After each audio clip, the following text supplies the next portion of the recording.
ازيكم يا جماعة؟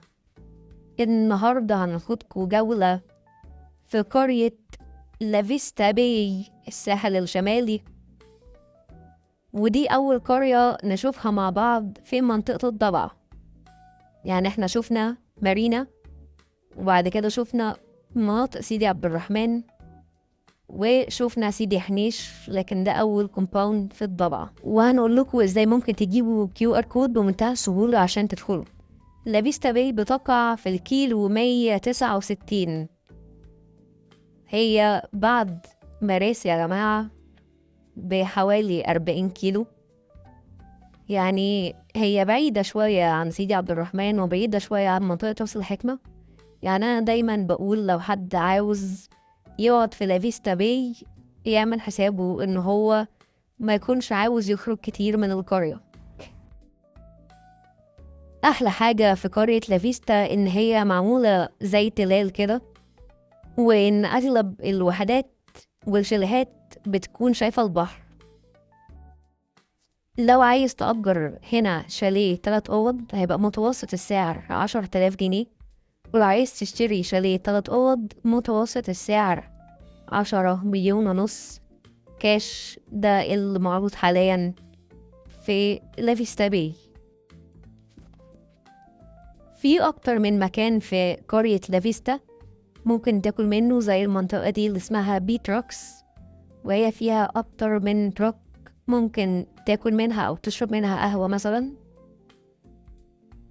ومن أشهر الأماكن اللي هنا يعني بابا جونز وستاكت وكوفي كولتشر.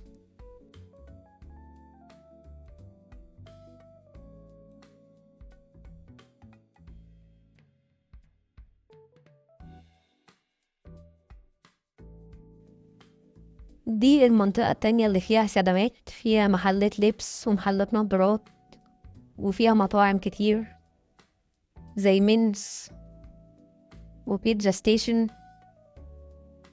وTBS ودارز ايس كريم وتورتينا. انا بحط لكم اللوجوز عشان لو مش باينين في الفيديو يا جماعه. في باو وموري سوشي وسينابون وبيج دادي.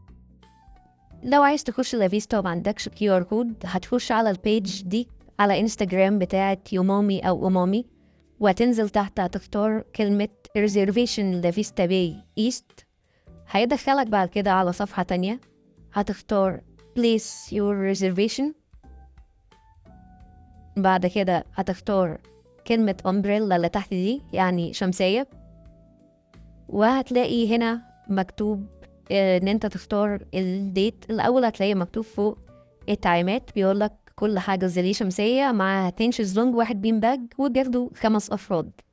بعد كده هتنزل تحت تختار التاريخ اللي انت عايز تروح فيه والساعة اللي انت عايز توصل فيها، وبعد كده هتحط تحت رقم تليفونك، وهيجيلك QR كود على الواتساب على طول تقدر تخش بيه لافيستا وتقضي اليوم.